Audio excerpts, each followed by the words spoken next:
Happy Mother's Day and welcome to TNA Top 10, episode 103, May 11th, 2025. I am T Weave. With me as always is Andrew. How you doing, Andrew? Yankees win today, Terry. That's 2 series in a row. We're going to string them together. They beat We'll the talk about Athletics. the Braves later and how I'm not that excited about them. The Braves and the controversy, and let's not forget about the Red Sox. No, I'm not playing first base. That was fantastic. We'll get there. But I am well. Get there. I am well. It's Mother's Day. Everybody's excited. And we're excited, I think, for our mother. Who's here? How you doing, Hi. Mom? Allison Faye, Hi. our mom, as you see in the picture, with our beards that we had apparently when we were 8 years old, and mine was already gray. I was trying to do what we like to call a segue, and Terry's like, "Oh yeah, Allison's here." I'm off. We've already, even before we hit play, I was already not receiving jokes well, and I even hit the buttons in the wrong order, so there might be an oh shit to start the show on I really YouTube hope this there week. is. I really hope so. Golly. I'm off of it today. But anyway, welcome, Mother Allison Faye. How has your Mother's Day been? Fabulous. It's been a self-care day, and honestly, who doesn't need one of those? You know, Apparently I do. Life is busy, life is fun, life is exhausting. So I'll take the day off, and it's kind of nice. Excellent. I didn't have Lex today. Glad to hear it. Happy Mother's Day. Thanks. Thank you. I appreciate it. And happy Mother's Day to your mom and my mom and Amy, our other mom, and all the mamas out there. Anybody we know that watches or wives or moms of anybody that watches, thank you so much. And Alex Wheaton,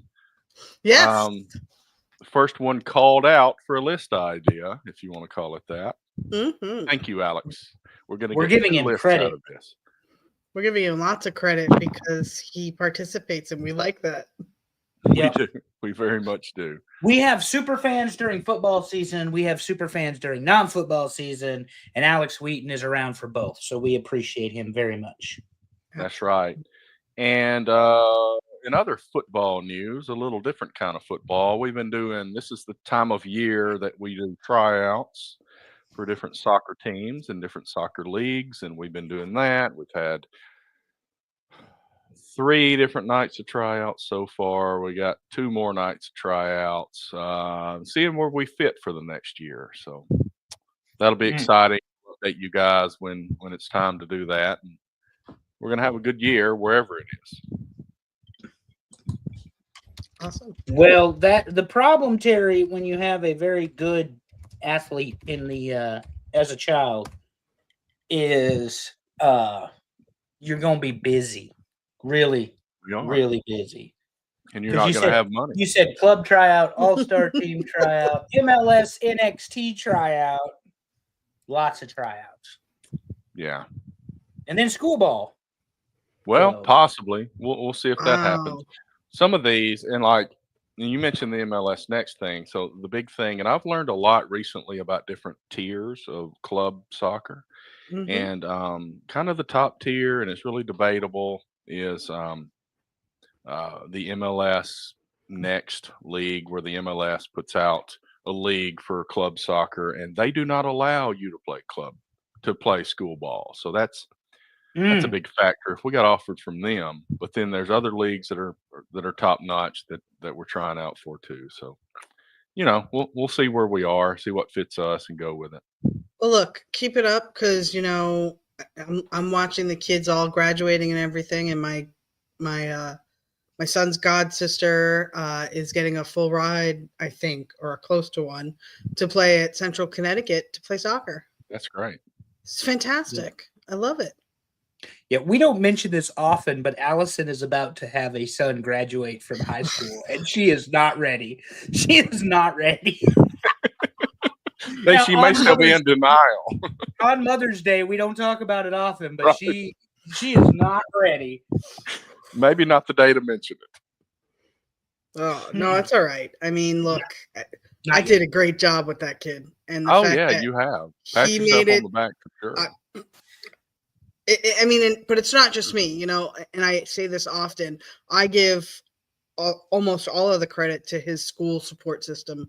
We have been so lucky and so blessed, and you know, we've watched him go from a kid who couldn't talk and who didn't want to talk to the kid who now writes stories and puts out a video a day, and you know, can verbally Follow him on YouTube. Yes, follow him on YouTube. You need to give that info to our people. I know. I'm going to tell you his YouTube channel name, and don't freak out. It's Lex's World 666. Oh, okay. You have to remember, thing about Lex, he doesn't know a lot of these like idioms or, you know. Right. To give a really great example, Lex made me, my sister-in-law, and my mother a wonderful video for Mother's Day. The only problem, like, it had captions, it has his trains, you know, everything. Loved it. You know, you depend on your mom. You know, your mom is always there for you. Really, really sweet. The only problem is my son set it to music. And that song is Marvin Gaye's Let's Get It On.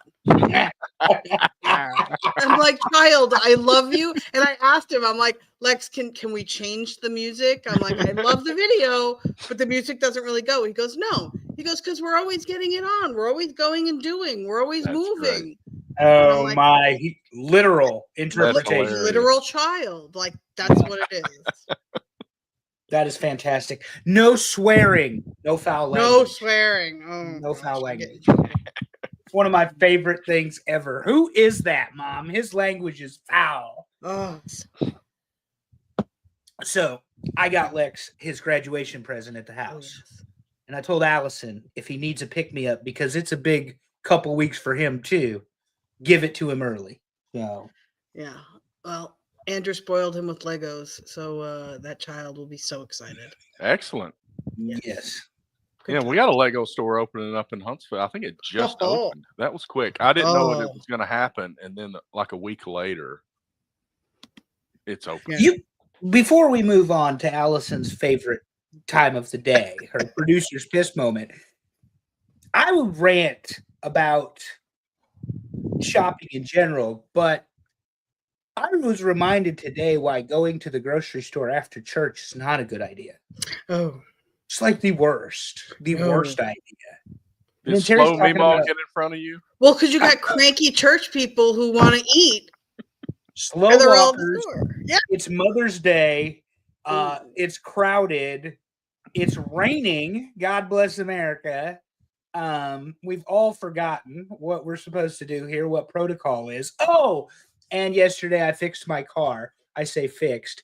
You needed washer fluid, and I had to break out the owner's manual to find the washer fluid nozzle because it was not in the engine compartment. It was all the way over to the passenger side fender at the bottom of the windshield. Wow.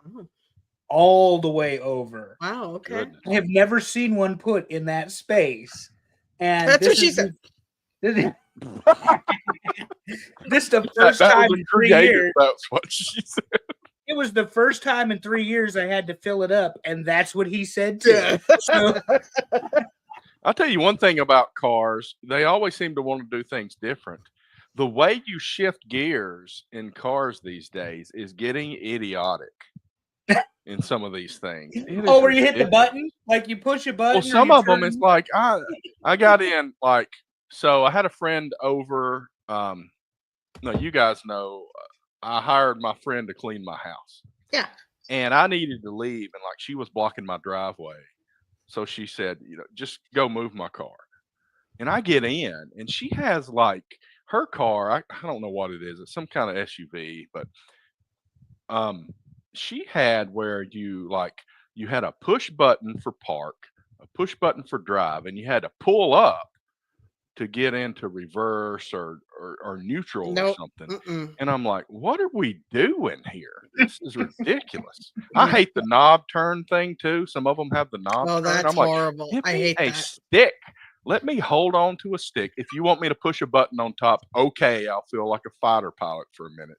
But give me a stick. I know. That's what she hold said. the stick and pushing a button. That's what he said. Yeah.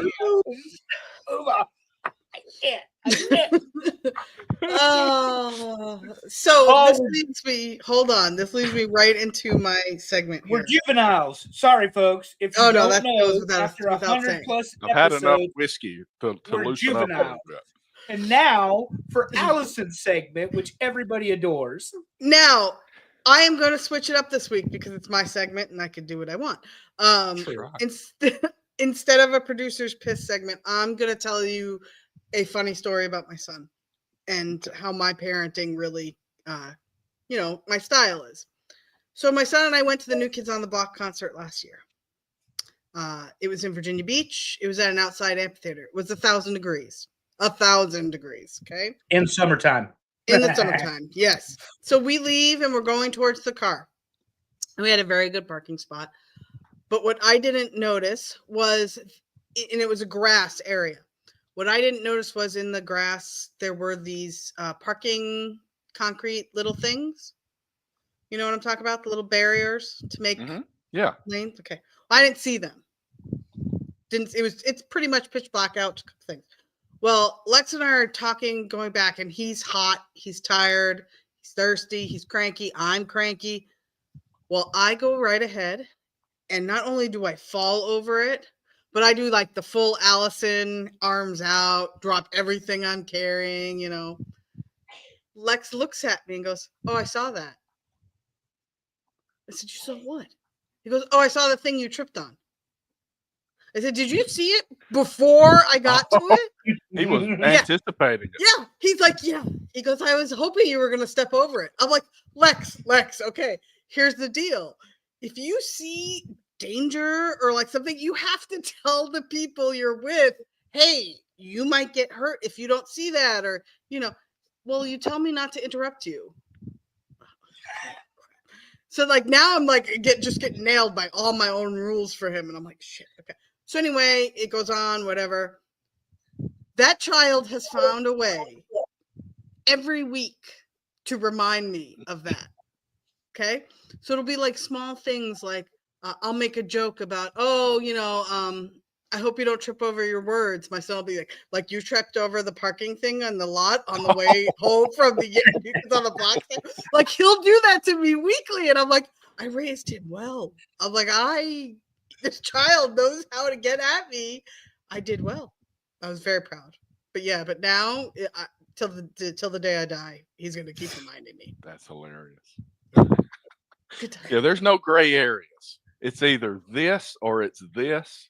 No gray areas. No gray. It's black, white, and that's it. That's right. it. Mom Correct. could be hit. There might be an anvil dropping on her head. And if she's talking, speaking, he is not going to say, "Hey, move out of the way." And that's correct. About to hit you in the head because he would interrupt me, and that's wrong. No. Well, there is one thing about that child. He is obscenely polite. Oh yeah. Obscenely polite for 18 years old. I call him a child, but whatever, I mean, he's an old man in a child's body. Well, not a child's body, man's body with sometimes a child's brain. But that kid. I'm the same thing. I think you just described me. I mean, yeah, Terry's not that old. Terry went road tripping to Nashville. I did. Why don't we talk about that a little bit? And I got a few pictures. Okay. If my buttons worked. Okay, I now, got to hit Terry, the right button, not the down button, apparently. Before you got to Nashville, you had to run into traffic, of course. Because why not? Yes. I don't know what it is. Okay, this might be a I'm pissed segment, but there's something I don't know what it is, but there is a section of road between Huntsville and Nashville on I-65 that always has traffic problems, and I'm like, nothing is here. Yeah. Why is there always traffic here? Happening? So I There's don't know. no We ran here. into 20-minute delay. Well, I mean, the delay was not a problem because we got up there super early. So they put out like a week before. Okay, for those, I didn't even say it. For those who can't see the picture, I quote won the lottery for Savannah Bananas tickets for Nashville. I was in group 5, which meant you get whatever is still available. More on that later. If you're watching, you can see a picture of where I was sitting, and it's way up there. But we got tickets. Went through several combinations of people that could go with us, and we resulted in people we didn't know. And I just gave them the tickets, and I told the lady, "Happy Mother's Day." Well, anyway, so we are on our way up there, and we didn't have anything else going on because this is an off weekend for us, between soccer tryouts and everything. And that's not the usual for us. So No, it's not. we went up early because they put out this email. The Savannah Bananas put out this email a week before um, the game. So, like last weekend, they put this email out, game day information. Here's info about parking and all that. And here's the schedule. And they started for a 7 p.m. game in Nashville. They started stuff at like 2 p.m. Bless them. That's great. So we It's got an up event. there very early, and I kind of liked the way they did it. Some people, and I heard some of these complaints, did not like the way they did it. You did not scan your ticket going into the stadium. You Right. scanned your ticket going into the event outside the stadium. So some people were asking if they could go back to their car, and the answer to that is no, you cannot. So some people were not real happy about that. But if you scan a ticket, you better believe you're not going to scan it again later. Right. So that happened. But there were 70,000 people at the game. I don't know how many people were at the pre-party thing. They had a stage. They had bands. It was Nashville, obviously, so there's plenty of Yeah. bands available. The Bananas players and the man in the yellow suit. Don't get it confused with the man in Is the he- yellow hat. So But the that's man in Jesse the yellow Cole, suit, the owner. Jesse Cole, yeah, great guy, Yeah. fabulous idea, and he's run with it. So he was out there. The party animals had their own time on stage. There were merchandise all over the place, food trucks, and just tons of stuff, and all a sea of people, mostly wearing yellow. So we spent a lot of time, but eventually we said, we've seen enough. We're just going to sit here and wait on the stadium to open. But you see a picture of Cyrus here if you're watching. Cyrus, you can see he's really growing the mullet out for one Good. thing. I love it. Good Yeah. for him. He's just, if he hears me Growing- say that, he's not going to like that I said that. He's But growing anyway, like a weed, though, Terry. he is. He Yeah. is. But when we got in the stadium, that picture is of us when we were watching the stuff on stage. I sent you guys in our Facebook chat a video, and I said, I'm somewhere in this sea of people. I could probably identify myself. But, I mean, I was thinking I should have taken notes because I'm going to come nowhere close to mentioning every awesome thing that happened at this. There is nothing. I've heard these guys mentioned as the Globetrotters of baseball. The Globetrotters never did anything at this scale. I mean, this is unbelievable. I mean, the game itself is crazy, very different from a regular baseball game. Routine fly balls, a guy will backflip and catch it, that kind of thing. They've got weird rules. They are I was just playing gonna say. music I during was the gonna say game. I was gonna read the rules. Oh yeah, they play music straight through. There's no such thing as turn the music off while they're pitching or anything like that. Music Okay. blaring. I mean, and everything, and all of a sudden they did like the upset stomach diarrhea song or whatever. They Yeah. played that over the PA during Pepto-Bismol? the Pepto Bismol thing Oh my goodness. during the game, and everybody starts laughing. It was All great. right, let me read the rules because these are really good. Okay. First one, every inning counts. This team that scores the most runs in an inning gets a point. The first team to 5 points wins the game. The inning is over once the home team takes a lead or 3 are recorded on the home team. Number 2, 2-hour time limit. No inning will start after the 2-hour point. If a team has not reached 5 points, the game will go to a showdown tiebreaker. Number 3, no stepping out. Batters cannot step out of the batter's box once an at-bat starts. If batter steps out at any point, it's a strike on the batter. Wow, I like that. No bunting. Number 4, bunting sucks. If you bunt, you're kicked out of the game. This is really good. Number 5, oh, I like this. Batters can steal first. If a pass ball or wild pitch happens during any pitch of an at-bat, the batter could take off to first. Nice. Number 6, no walks allowed. If a pitcher throws the fourth ball, it becomes a sprint. The hitter will take off sprinting to first while the catcher has to throw the ball around to every defensive player on the field before it becomes live. The hitter can advance to as many bases as he can before the ball becomes live. The ball does not have to touch the catcher or the pitcher. That's amazing. Yeah, it was great. It was great. That happened several times. All right, number 7 is the one-on-one showdown tiebreaker. I'm not reading this, but it's insane. Yeah. Number 8 is no mound visits allowed. And number 9, if a fan catches a foul ball, it's an out. That happened twice, one for each team. That's phenomenal. It's great. I love it. It's fun. And I mean, and they don't do a whole lot of routine fly balls, like I said. They're going to turn a flip or something. And a couple of times they would hit it to center field. And you know, the shape of the field in a football stadium, it was a really short portion, right, and left field is really deep.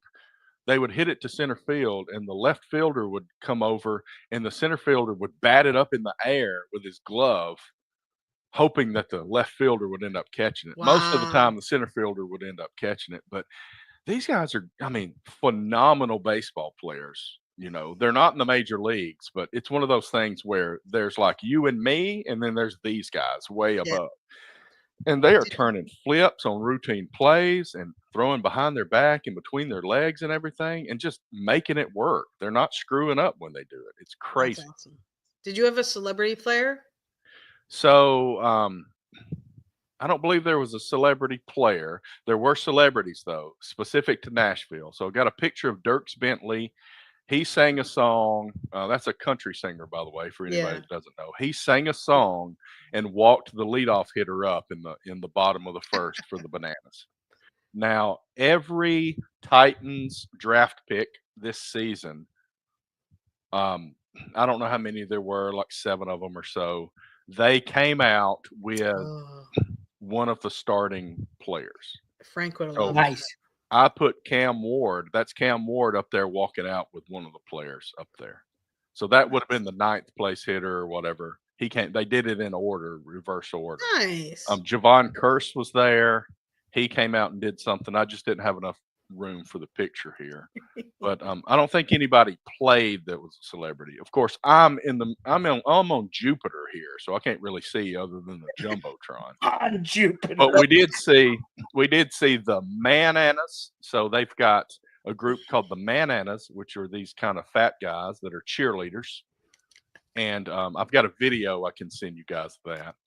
Then they've got the Banana Nanas, these old ladies that are kind of cheerleaders also. And each of them at some point of the game between innings came out and did some kind of routine. And it was fabulous. I love it.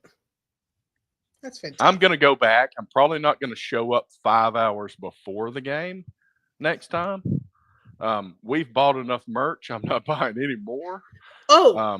Speaking of merch. Oh, yeah. Let me pull Merchandising. All right. So this is the segment that if you're watching us on video, you're going to get the most out of this because to set this up, both Andrew and I asked Terry to buy us stuff, but we didn't see it. We haven't seen it yet. Right. So it's going to be like reveal time now. This is an unveiling. It is. So I will explain a little bit. So they had a Savannah Bananas line to get merch for Savannah Bananas. They had a Party Animals line to get merch there. I spent a ton of money at both.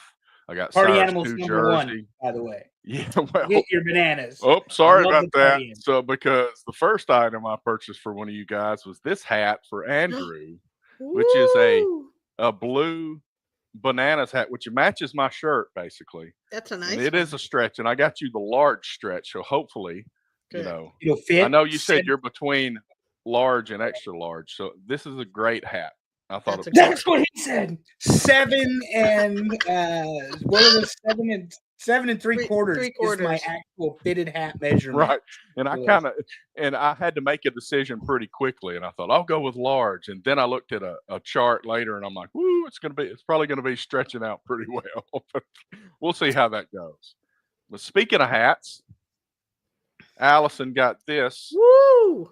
This hat, if it shows up on the screen. There you go, right there. This is a Party Animals hat. That's nice. Party Animals banana ball, because that's very what nice you wanted. And it is the adjustable hat. Nice. Andrew said he wanted the stretchy. You got the adjustable. Thank you. They never make And- the adjustable big enough for fatheads like me. And Allison in the group chat trying to sabotage everyone, saying Andrew has a small head. Small That's head. I was trying to That's be what nice. she said. Oh, Anyway, so here's the other thing, Allison. I will Nice. say that there were no stretchy. Either the lady that I was talking to at the Party Animals place didn't understand what the stretch fit was, or they didn't have any for the Party Animals, or I would have gotten you a second hat. Here is the shirt that hell I got yeah. Allison if it shows up. Let's That's party. nice. It's pink, and it's not showing up because of my background. It's okay. That's good. There you go. Perfect. That's And nice. I like got one just like it. I got you one, and I got one just like it. I got myself 2 T-shirts. The one I'm wearing, which is the banana ball, the bananas Nice. T-shirt, and then I got the Party Animals, and this is yours. I love it. Thank you. You're welcome. And that's the end of those. And let me tell you, there wasn't anything cheap at these places. Nope. Everything cost 30-something bucks. Terry, we're Yankees fans. We Yeah, I don't was know gonna what say. poverty programs are, so We're we are used to. used to being high grossed at the merchandising. You should have seen us in the spring training store. We're like, I'll take one of those. Oh, and one I of bet. those, and one of those. Oh, Cyrus wanted everything. He got a Sharpie that said bananas on it. Cost me $2. Love it. Love it. And he got I wish I had it.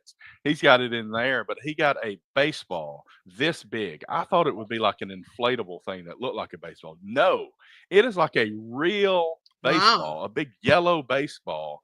I don't know if it's got the same core and everything that a baseball has, but this thing it feels like a huge baseball. I'm like, It's not a do not softball, throw is it? it. No, it's way bigger. It's like Oh wow. All right. almost basketball size. It's very Okay, big. that's It's for nuts. autographs. But he's like taking Oh. it out in the neighborhood and throwing it around. I'm like, don't throw this at anybody's head. Yeah, no. That would be bad. But he got such a dad. he got a Such a couple of dad thing. caps. Such a dad thing to say. Don't throw this at anybody's head. Right. It's like he got 2 jerseys, 2 hats. He didn't get a shirt. He got 2 jerseys, 2 hats, a Sharpie, and this big ball. Yeah. And he got to go to Nissan Stadium, and let's face it, you said it, Terry, home of WrestleMania in what, 2027 or 8? Actually, the new one is going to be the one they're building is going to be Yeah. home. And I did get to see a little bit of how that construction is going. So they've got the structure coming up pretty well. Yeah, It'll be that's fabulous. I can't wait. well, can you imagine how much it's going to cost? Talk about wrestling.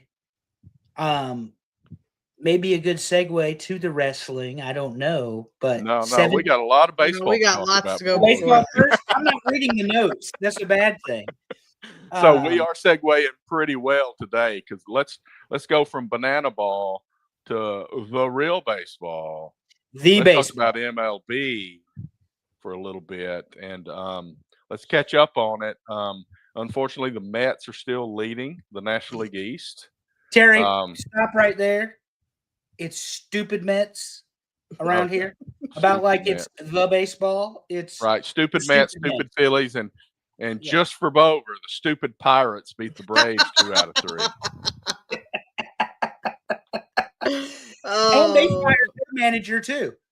Oh man, Pirates But fired don't their worry. manager the same week.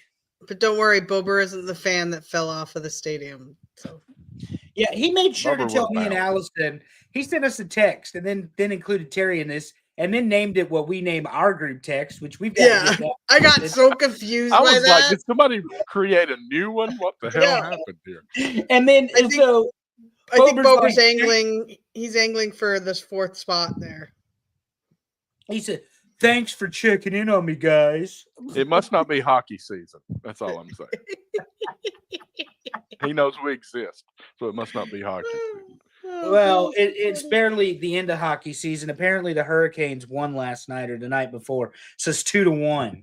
But Wow, Andrew's giving hockey information. I know. Imagine that. What's right in the middle of happening? the baseball segment. look, What I was waiting on a car deal the other day, and somebody got Oh. called for hooking, and I said, "Hey, that was hooking." I actually knew what the penalty was.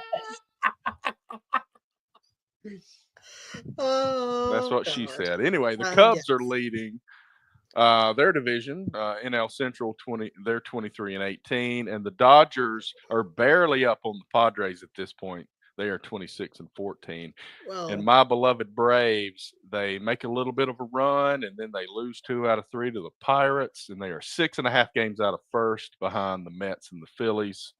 Pirates. Yeah, and that was kind of the quote from one of my favorite movies, The Natural. The manager's like, I hate losing to the Pirates. Absolutely. So the Braves are in third. Acuna is not coming back as soon as they thought he might. And they're 6.5 games out at this point. And, July, July will get here quicker than you think. So there's a possibility, and I've heard headlines about Marcell Ozuna getting traded because if the Braves are out of the playoffs, maybe they want to get something for some of their big names. We'll see what happens. Do some But rebuilding. Schwellenbach is doing great. They're talking about extending him. We'll see what happens there too. Schwellenbach from Nebraska. That's not right. the Atlanta Braves, the Nebraska Cornhuskers. That's Schwellenbach. And Spencer Strider is still hurt. So He is. He keeps getting. Well, he's got these massive legs. That does a lot to tendons, and he keeps having problems with that. Well, when he's pushing off, yeah, like legitimately, it's not good. But yeah, the How's American the AL? Yeah, Terry's got this wrong. The Yankees won today, 23-17. Well, I got to stop typing things at some point. Back-to-back series, 23-17. God's team wins 12-2 today. Apparently, there's no defense in Athletic. Yesterday, the Yankees scored 7. The day before, they scored 12. Today, they scored 12. That would be 31 runs over 3 games that the Bombers scored. And they lost yesterday. That's the worst part. They lost yesterday. They scored 7 runs because their defense was trash. But today, it was good. And they had Yarborough, their middle reliever, start the game. And he went 5 innings. And then De La Cruz went 3 innings. And then they closed it out with the B team pitching staff. But when you have Aaron Judge and you have Ben Rice and you have Paul Goldschmidt and they're all hitting, that's what makes the Yankees so dangerous, and it makes them hard to watch is they're so inconsistent. If they are the Bombers, nobody stands a chance because today it was Ben Rice that hit a grand slam. Friday night, it was Jason Dominguez hitting 3 home runs and a grand slam involved in there. Judge hit 4 for 5 today, 409 batting average, 39 RBIs, 14 home runs, 2 of which he hit yesterday in a loss, and a 1.27 OPS. He is number 1 in every measurable category in offensive baseball in hitting. Number 1. And they're 23-17. 5 of those games you can blame on the pitching staff. And what is it now? I know last week it was like they're awesome when Fried pitches and they're just mediocre when he doesn't pitch. So Fried is still undefeated. He's 6-0. They went to extra innings with the Padres, and even though Fried pitched 7 innings, he doesn't get the win because it went to extra innings. Right. Fucking Devin Williams, of all people, got the win in that game in the 10th inning. So he apparently held the extra foam on his chai tea latte, but whatever. Well, speaking of closers, the Braves apparently are shifting closers around. And listen to this horrible name for a closer. The Braves closer is named Blewett. No. Yes. That's fantastic. It is. Let me look at the spelling. I don't even know how it's spelled. I just know. Just because it'll annoy you both.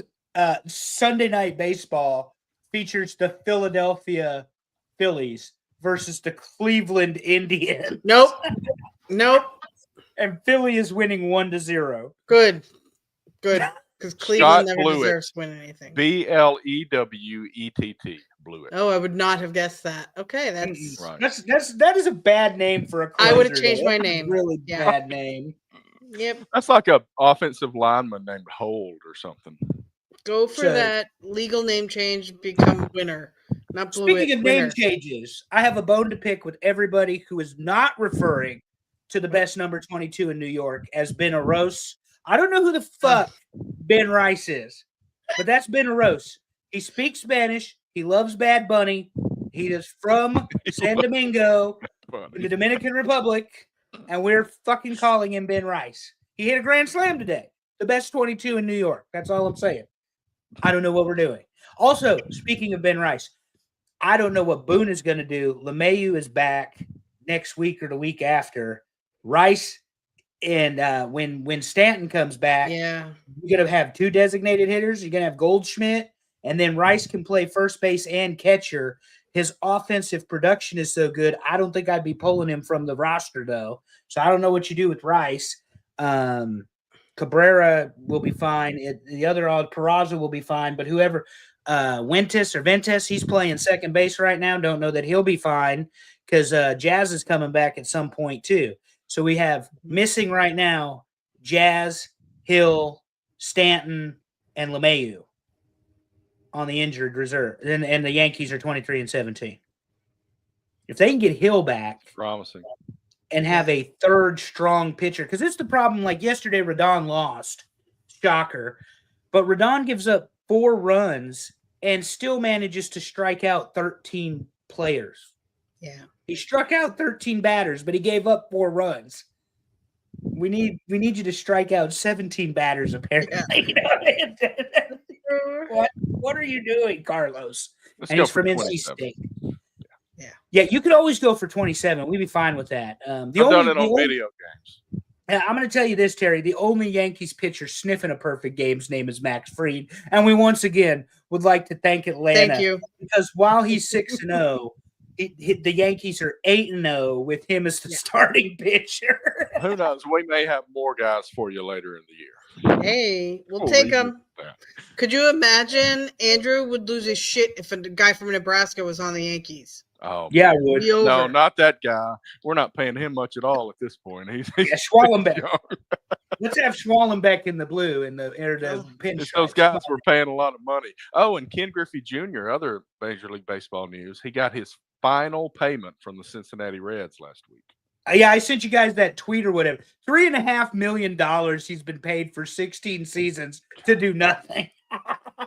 Craziness. I mean, we got more and more of these happening. Ohtani's going to be paid till he dies. Hey, he said it. He said the magic word. So Saturday, was it Saturday? Friday. Diamondbacks, Dodgers, great baseball game. They don't play defense, either team. But Yamamoto actually gave up a grand slam of all the lowest ERA in baseball, gives up a grand slam.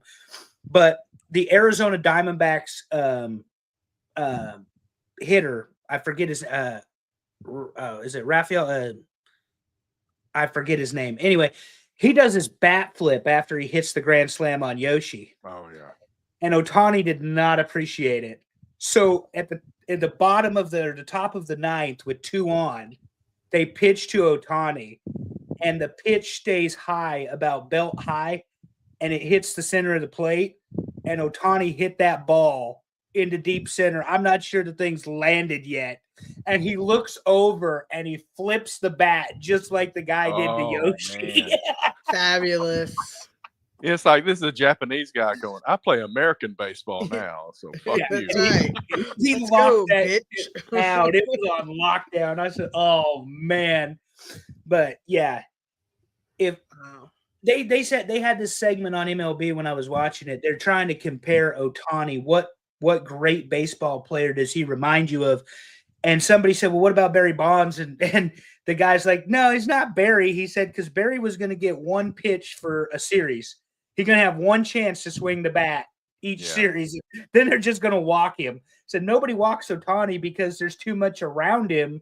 You don't walk off the leadoff hitter when the next guy up is Freddie Freeman or Mookie Hernandez or any of the rest of them, Mookie Betts, the rest of them. So they're trying I saw Chipper Jones arguing with people on Twitter today about that, about comparisons between Ohtani and Barry Bonds. Yeah, I think they landed on Griffey because he's just such a natural swing. But I'm like, why can't Ohtani just be Ohtani? And then the other guy points out the real obvious. He says, well, when he starts pitching, he might just be the best baseball player the world has ever seen. Yeah. Wow. Yeah, I don't know if he'll get back to that though. I mean, at some point they've got to make business decisions on some of that. So we'll see. Yep. And Dave Roberts, Allison's favorite, says as long as Ohtani's productive in the first. I mean, that's the thing with Judge at some point, and you could say it about Ohtani. That's called a callback, guys. Yeah, it's a callback for those of you who have listened to our previous episode about Allison insulting Dave Roberts to his wife. I'm never gonna live that down the rest of my life. Nope, Don't you told offer it me up. Nope, you told me the story. Now I know I won't forget. I'm like Lex that way.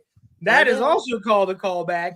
But they're talking about Ohtani versus Judge, and they're like, well, if Judge starts getting some hitters around him, they're not going to walk him either, because that was the thing with Bonds. Yeah.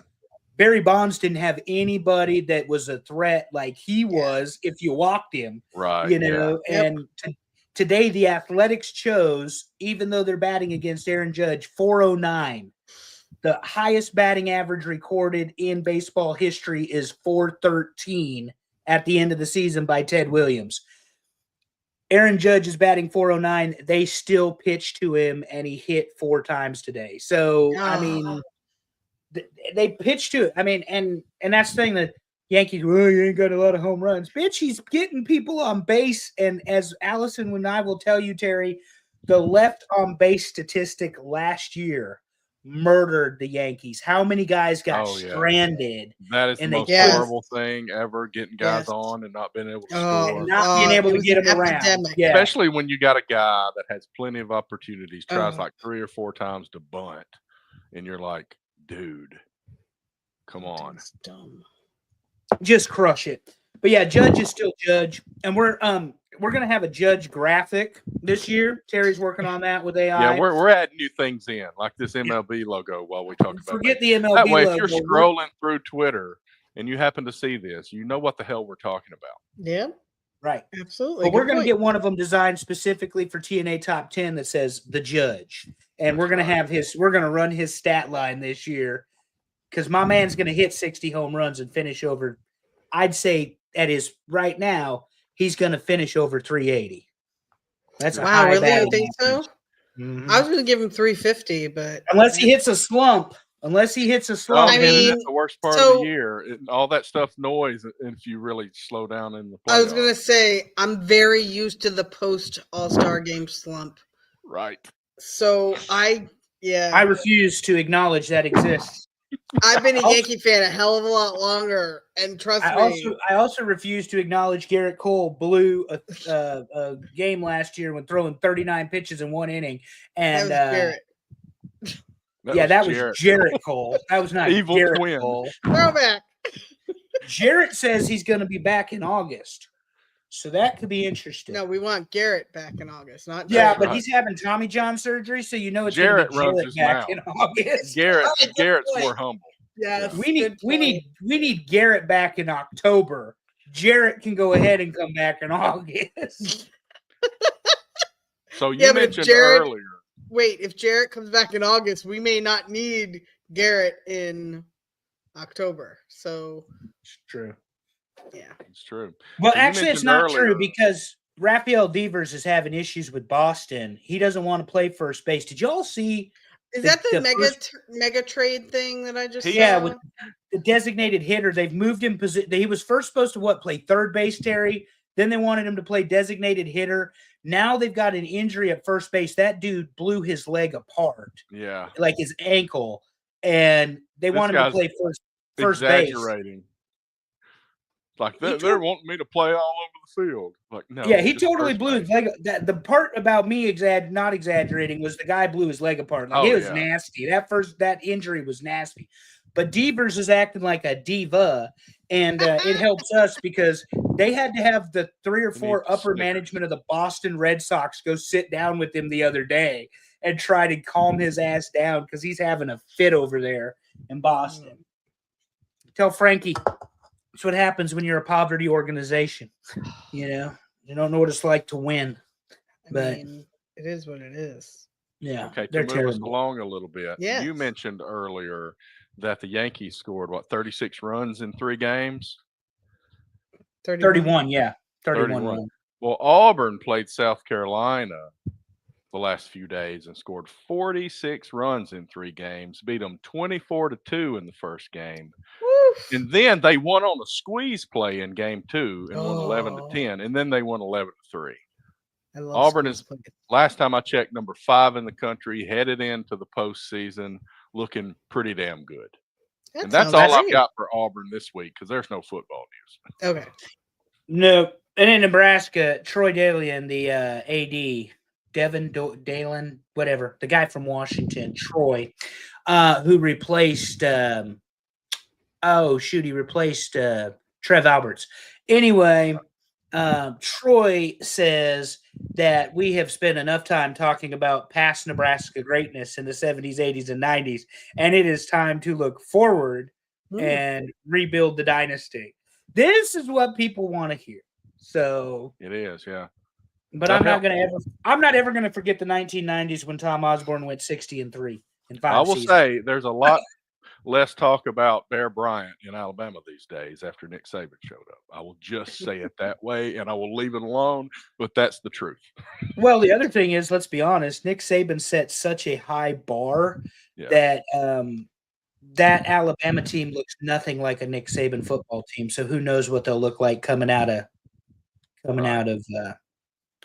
camp. And then because we do have Catholic fans, they elected the Pope faster than Sanders got drafted in the NFL. So, typically the college Cardinals take longer that's than good. Yeah. Shador got drafted. So they found a new Pope on day 2 out of Chicago, the Bears. A White Sox fan. Not a Cubs fan. And Right. Shador couldn't Cardinals wait till not day select 3. a Cubs fan. That's correct. So and fun fact, I also reached out to you guys on, was it Monday? And I said, your Nebraska coach is at wrestling. yes, Oh, he yeah. was. He was Heard at about wrestling along with Dylan Raiola and Emmett Johnson. He was at Monday Night Raw. They were in Omaha. That's about 40 minutes up the road from Lincoln, the headquarters of Nebraska football. But that's not what we're talking about. Did something happen yesterday, like some C-level pay-per-view that sold 17,000 tickets? Yeah, I had to catch up like the 2 hours before we hit record because they don't even try, Terry. They got 17,000. I was in Nashville at Banana Ball, and you guys were watching pay-per-view, and you guys were not putting any comments in the text group about the pay-per-view. Well, no, because I didn't know if you were going to watch it when you got home or what. I know this is Terry. I should know better. But I'm so honed to no spoilers that, I just shared with Andrew on the side because I didn't want to ruin it for you.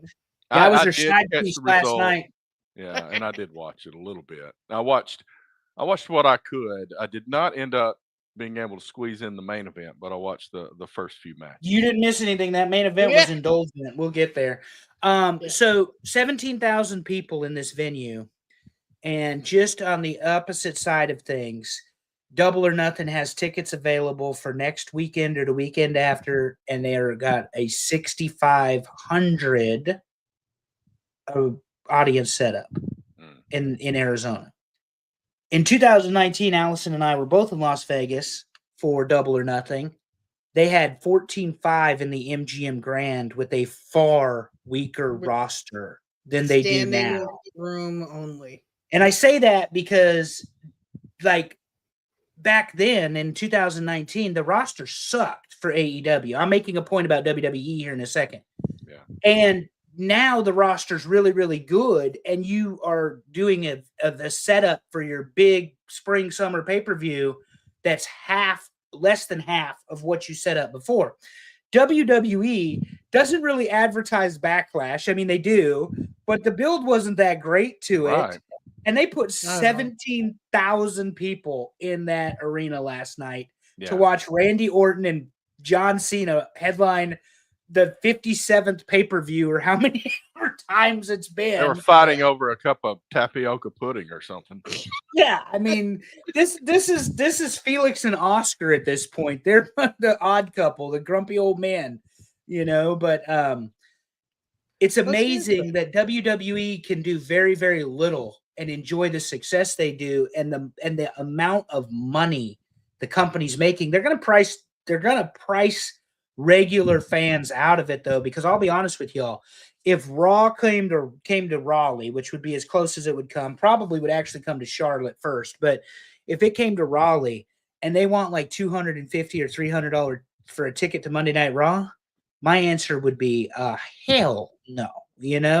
But that's what you're starting to see is they're raising the prices. But Yeah. on what I'm calling a C-level pay-per-view, they put 17,000 people in St. Louis yesterday. But then the pay-per-view or the PLE, to me, wasn't egregious. It wasn't horrible, and it exceeded expectations overall. Yeah. I've seen people say that the first match was the best match. I don't know. I didn't watch the whole thing. But why don't we go into the first match and talk about Jacob Fatu, Yeah, this match. Drew McIntyre, LA Knight, and Damian Priest. I have my thoughts. I'm going to let Mother go first. To me, this was the best match of the night. So I'm gonna have an unpopular opinion. I would have rather seen Fatu and Damian Priest.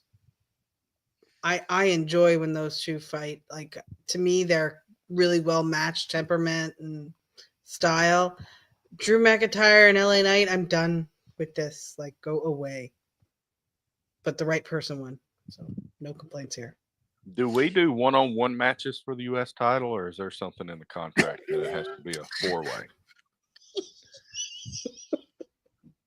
I mean, The Triple H preference. Yes. I guess so. So I'm with Terry, and I'm not with Allison. The money in this card to me is Drew McIntyre versus Jacob Fatu. I think that could be fun. I am over LA Knight, yeah, and Damian Priest needs to go learn a new hold. Respectfully, that choke slam apparently may have hurt Drew. He missed the table and his head hit the floor when they did that. They did the choke slam, to put them both out of it. Jacob Fatu's athleticism is only exceeded by his charisma inside the ring, the command he has over the audience, everybody looking to see what he does next. He's a natural in the ring. I think he needs a long run with this. It's time to do the blow off with LA Knight. Let's get him out of there. Obviously, last night they introduced Jeff Cobb as one of Solo's guys now. For those of you that don't know, Jeff Cobb has been a menace in New Japan Pro Wrestling for a very long time. An incredible athlete. Despite his build, he's got like a Taz-like build. He's a smaller, shorter guy that's built like a fire hydrant. And despite AEW not really knowing what to do with it. Exactly. He will be throwing people around, and it's very obvious to me that they're going to have Jacob versus Cobb at some point. You're going to see Jacob Fatu. Yeah. The audience is already cheering him. They're not going to get anybody, regardless of what Jacob Fatu does now. They're not going to boo him. They're not going to boo Jacob Fatu. No, but my thing with Jeff Cobb is I've seen a lot of restarts with Jeff Cobb. I've never seen an actual wrestling run anywhere. Okay. I've seen him a lot of potential. Well, no, what I'm saying is he's never made it to the point where he's actually wrestling on his own. He's being brought up, but we never see him actually make it to the grand stage. Okay. Do I think he deserves to be here right now? No, I don't. It was a little surprising to me, but that was one of the questions I was going to have for you guys, because like Andrew talked about, I know him from AEW. You know, I went a long time without watching wrestling at all. Then I started watching AEW and WWE a few years ago, and Jeff Cobb shows up, and I didn't know his history. I assumed he was a badass in Japan or something, and I just didn't know it. But well, and I think he made the right choice in terms of which company's going to use him. They automatically insert him with Solo, which that means he's in the mid card and above already. AEW, unfortunately, there's a cute way somebody had described it one time, which I absolutely love, and that's you merge into traffic in AEW. So you can True. come in with a bang Yeah. off that off ramp, but you're going to merge right on into traffic and get lost in the shuffle. And there's going to be a few wrestlers that don't. In WWE, they have potential to use somebody of his size and athleticism and that sort of thing. On the other hand, you put him with Solo, and as far as I'm concerned, the new bloodline is a dead act. They're going to have to do something completely different with that too. Yeah. So that's my critical. The biggest thing is the right guy won, but I would really like to see Jacob Fatu versus Drew McIntyre, because McIntyre has a way. Well, number one, he's got credibility as a former world champion, but he also elevates the way Punk and he had their program last year. They were able to elevate it. Even with Punk injured, they continued the story. Drew McIntyre, to me, excellent storyteller. And I think that Jacob could use some of that. I also like the persona they're playing with Jacob, where he is uncontrollably America's Most Wanted, the wild man, whatever he wants to say. And he does his little hype up promo and he goes to the ring. I think that's great. Wearing the belt around the neck, I think it's fantastic. It's different. But they have He's to also he's not sorry, but he's not amused by Solo and Jeff Cobb coming out and helping not at build. all. That obviously is going to lead to something pretty quickly, and it'll be Absolutely. interesting to see where that My goes. thought would be SummerSlam, but that might be too early. But I would think SummerSlam for sure. I would say sooner rather than later to make Well, I'm sure just that thinking Solo. Raw. I mean, I expect some kind of conversation on Raw. Maybe they're talking to each other in the middle of the ring or something. Do they follow that up pretty quickly and have a discussion in front of us about that? I think that they kind of have to, because they have to start building, because otherwise we don't have a story for Solo anymore. Right. Nope. To Andrew's point, there's no more bloodline because you got Jeff Cobb. Guess what? He's not in your bloodline. So if they don't get moving on the Solo versus Fatu, I think it's a big mistake. Yeah, I would Yeah, I think agree. so. Well, the second match, if I can hit the right button, sorry about that. Jerry's girl. Here It's she is. Lyra Valkyria defeating Becky Lynch for the Women's Intercontinental title. And I don't know who told them this is a picture of Becky Lynch, but it sure as hell does not look like it to me. This is the match that we all got wrong. Yeah, I thought that Becky would win by DQ. I didn't even called it that way. I figured Bayley would come back. It got close. She was going to. Yeah, but okay. So now, did anybody see what my dad saw at the end of this match? I don't know. My dad saw Lyra pretty much either get her nose broken or close to it, and then throw up in the ring. Really? I didn't see the throw up. I saw the nose. Yeah, so that's what he said. I didn't see it, and I wasn't going to rewind to go look for it. Wow. But I said, if that's true, she probably got a concussion. Yeah, makes sense, and it could have been from a headbutt or something. But I was like, I hope she's all right. I haven't looked. I haven't seen anything. But. Yeah, I definitely saw the nose where she took the shot, but I didn't realize that she threw up in the ring. Yeah. I thought this was a great women's wrestling match. Absolutely agree. AEW gets all the credit right now for the women's wrestling, and WWE's been getting shit on for their poor storylines. This storyline isn't great, but these women did deliver in the ring. I'm not sold on Lyra Valkyria on anything at this point, but she hung with Becky Lynch last night. Now, I will say there were aspects of the match where I thought Becky looked a little sloppy, and I thought the finish was a little sloppy with the roll-ups. But otherwise, I mean, for 15 or 18 minutes, these women held it, and they did a great job. But just my thoughts were that this match was better than I thought it would be. And maybe Lyra Valkyria is ready for the main roster. I don't know, because I still don't think she's got the talent of a Julia or a Stephanie Valkyr.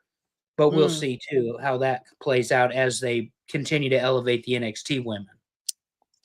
But it's good to see Becky as a heel and interacting with, like, Valkyria's fiance in the crowd or whatever.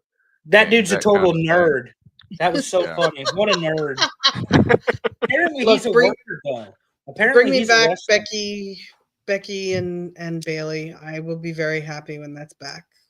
Yeah, I will not because I've seen it and I don't care. I want to see the new stuff. Let's see the new girls. To me, at least, though, they bring out the best in each other, Mhm. and it's one of those things. Like we said about what did we say about Randy? You know, you're never upset when you're watching a match of theirs. So That's true. That's true. Third up, Terry. That will be the Intercontinental Oh. title match, and Dominic Mysterio wins this one over Penta. Dirty Dom. Yes. He's having chicken tendies for dinner. Um, Penta's entrance. always think? fire. Was it Little fire? too- I loved it. Little too much blue on the outfit for my taste. That was a lot of blue he was wearing last night. It like was. a lot of blue. Dominic Mysterio continues to get better and better. My opinion is he's a far better character than he is worker, but he is a far better worker than he was 3 years ago. This guy, Absolutely. when he did the tope out of the ring into a DDT, and I get it, Penta, you have a dance partner. Penta's very good. Yeah. Former AAA world champion for those of you playing along at home, not just an AEW guy, but they matched up very, very well stylistically. And you have the crowd that loves Penta. But if you both saw it late yesterday, Dirty Dom was getting cheered and cheered very heavily. He's another baby face, and that's the problem. Even when they do the chicken shit stuff, like they brought Balor and Carlito and JD McDonough out last night, when it ends up being El Grande from the Gulf of America costing the victory, like the Tsarina of Tokyo, El Grande Americano from the Gulf of America. Because we can say whatever we want on this show. Right. Still no tag team partner Venti Macchiato showing. No, not yet. I'm still waiting a for him to show up. Yeah, I'm going to use that joke over and over again until he is unmasked. So my coffee order cost the match for Penta. But the problem is I would have liked to see a little less of that on this pay-per-view as a whole. Yeah. But because there was interference in 3 of the 5 matches, and that's very heavy. But Dom as a heel, it's gotten to the point where like and it goes back here when he and his wife got married. Damian Priest got the entire wedding party and all of the people at the reception to boo Dominic at his own wedding. And it's like phenomenal.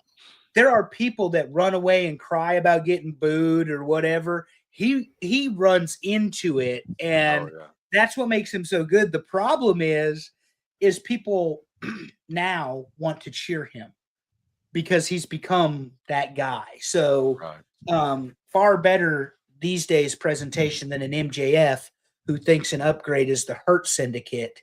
Dominic should be the leader of the group and probably will be, I would say, by SummerSlam when they have that Balor breakout. So Allison might get her wish and we might get to see the Demon again, but who knows? So I will say this. I wish wrestling fans, and maybe this is just me being an old guy, if you like what the heel is doing, boo them. That's what they're wanting. No. Don't confuse things by cheering. The boo that was is the problem, the is cheer like, for a heel. St. Louis was all over him and like in a good way, and that's not the reaction that you're supposed to give Dominic. Right. And he's okay being booed. Like he leans into that character. Right. Like when him and Rhea Ripley used to come out and everybody cheer Rhea, and he'd grab the mic and try to talk, and they just boo his ass out of the ring. It wasn't Charlotte level with Tiffy time, but it was pretty close there for But the difference is they really hate Charlotte. Everyone loves Dominic. That's the difference. So the truth. Anyway, match 4. What a spectacle. 4. Yeah, I mean, why'd this even happen? Right? Look, it happened. It wasn't the worst. We've seen worse. So Gunther wins for those who don't see the picture. Gunther beats Pat McAfee. Big shot. There were people, in wrestling groups and stuff crying about how, well, this will end Gunther and blah, blah, blah. Pat McAfee is a host of College Game Day, has a huge social media following, is a big philanthropist, and he and Michael Cole have been jabbing Gunther for the last year since he lost the Intercontinental title. If you've been listening to the commentary, this should have been positioned as a fight, not as a wrestling match. I understand it happened in a wrestling ring, but there is nothing wrong with a man standing up to another man for his friend. So the premise of the story was there. They didn't fill it in as nicely as everybody would have liked. And it did seem rushed unless you've been watching the week-to-week programming where Cole and Pat have been criticizing Gunther since he lost the Intercontinental title to Sami Zayn, not at this past WrestleMania, but the WrestleMania before. So, and then when they did the Yeets with Jay, it only got worse. So if you're paying attention, this is indeed storyline that has a beginning, middle, and end. There are people that think Pat got too much. I read that on a Substack. Well, he got way too much offense. Okay. I understand he was a punter in the NFL, but he's still a professional level athlete at one point. He is still from Pittsburgh. He still played for West Virginia. There are things that you can make about this guy that can make him gritty enough to have had that. Gunther won. The right guy won. I'm not saying McAfee should have won, but it's the same argument people want to use. Well, Logan Paul shouldn't be wrestling. Why not? Because you don't like his politics or his videos? Well, good for you. The dude is a natural in the ring, and McAfee is a natural on the mic, not in the ring. But when you have someone like Gunther as your dance partner, pretty good match all the way around. I guess my problem is what happens next for Gunther. How does this beat get the crap Gunther out of Gunther? Out of McAfee. I mean, he beat the crap out of him, Terry. That chest was like hamburger. So what I'm saying is he didn't leave Gunther didn't leave looking weak either, is what I was getting at. Now, but to your point, he's lost to Jay. He's wrestled McAfee for whatever damn reason. Right. But what do you do with Gunther? Right. Because on the one show, you have John Cena as the world champion, and on the other show, it's Jay. And let's be honest, they're not going to run Gunther Jay back. Right. I'll be interested to see what's next. I guess if we sprung off of this into a feud with, and I hear what you're saying about Pat McAfee, but I don't think, Gunther needs, based on where they put him, needs something to lift him up. And I just don't see this lifting him up. I mean, he looked like a badass against somebody that's not a wrestler. I mean, unless they're trying to turn him face again. That's the criticism, is he looked like a badass against an announcer. Yeah. But here's the other thing, and you both can understand it because you've watched wrestling long enough. They have also cycled Gunther out of the top of the card. So now you have Jay at the top of the card, Sami Zayn flirting with it a little bit. CM Punk is up there. Seth Rollins is up there. Who was the other one that helped Jay last week? You had Sami Zayn in the ring, Jay. Oh, CM Punk. So they're in there, and you got Rollins in his faction with Heyman in there. Does Gunther join Heyman's faction? Probably not.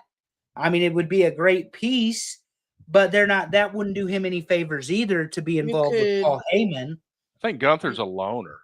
That's what, at this point, if you're not going to have Imperium, he's a loner.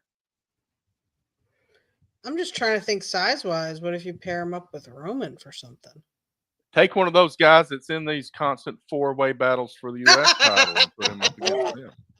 They're available, right, Terry? They should be. But yeah, Gunther, they've got to figure something out pretty quick. And Heather's right. It was better than expected. But again, I would say that about the whole pay-per-view. Better than expected. Absolutely. And this didn't disappoint me. I understood what it was. And again, Terry, this is not a criticism. If you didn't watch the week-to-week show, you didn't necessarily see them building this story where Gunther shoots Pat McAfee a look as he's yeeting with Jey Uso, that sort of stuff. Although I am with you guys, I don't know what you do with Gunther considering what the top of the card looks like on the Raw show right now. So Because that's obviously Seth Rollins and Paul Heyman and Braun Breaker, and then everybody against them right now. So Right. I don't know where Gunther, to your point, it's a valid point. Where does Gunther fit into that entire thing? But there's intrigue there, so let's hope for something good. Yeah. Okay. There are some guys that would be good matched up against Gunther. We'll see what they do. Sure. But that ain't why we showed up.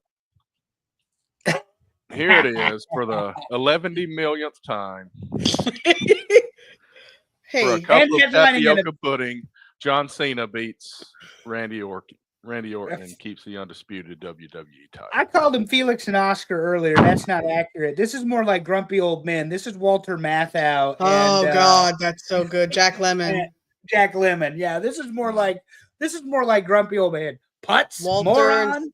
You know? Waldorf and Statler from the Muppets. Oh yeah. Yeah. God, I love Yeah. the Muppets. I mean, this is exactly what this is. I mean, and I'll let y'all. It wasn't anything to me that was egregious. It wasn't bad. I think it was overbooked and very indulgent to the point where you have 7 RKOs and attitude adjustment. Now, the one counter, the RKO counter, was pretty cool. That was pretty cool. The AA into the RKO, that was pretty cool. But I mean, it was what it was. It was a Randy Orton John Cena match. And it was a Randy Orton John Cena match 15 years later. You know, so that's no disrespect, but it's 15. And it's backlash. Let's be realistic. This is Yeah. not SummerSlam. This is not WrestleMania. Yeah. This is part of the storyline. John Cena has won this title. You're not going to make him lose it at Backlash. We kind of knew this. He needed a defense that he could win. This was Yeah. that. Yep. Yeah, and now when you drop put at SummerSlam. when you put Randy Orton in St. Louis, you knew Right. that's kind of their deal, you know. And Orton got a great ovation. What did they spend 6 minutes getting him to the ring? I mean, the home crowd did what they were supposed to do. Cena didn't look terrible to me. He looked like a 47-year-old professional wrestler who hasn't been wrestling full time for the last decade. And Orton, I know there are people that criticize Orton, but Orton still, to me, one of the most natural professional, because he's never out of position for anything that they do inside a wrestling ring. So he may not always have the best snap on his moves anymore because he's older, but from the standpoint of still being the professional and being in the right place at the right time, that's still Randy Orton. Oh God, the Phillies just hit a home run, Terry. Kyle Schwarber just hit a home run, 2-0. 2-0. The thing about Orton, to me, you can tell his age by his face, but this guy is in such good condition at his age. No question. Imagine what we'd look like on PEDs, Terry. I'm just saying. PEDs and unlimited Sometime gym the other time. day at work, just to throw this out there since you said that, I'm sitting there in this conference room, and this guy goes, "Where you work out?" And I'm like, "I don't work out a damn place. What are you talking about?" He's like, "Oh, you got a little bit of..." I was like, "No, that's natural, buddy." All right, so my thoughts on this match. Yes, because R-Truth we have not mentioned yet.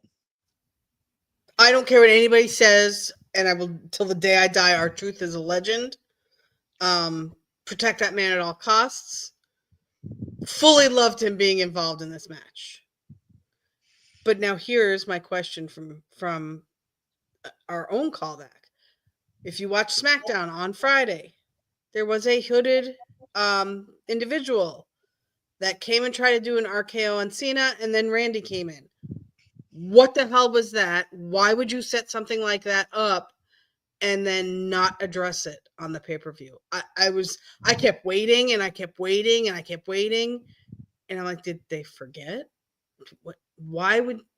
So now you guys tell me, am I crazy in thinking that would happen, or? I don't know.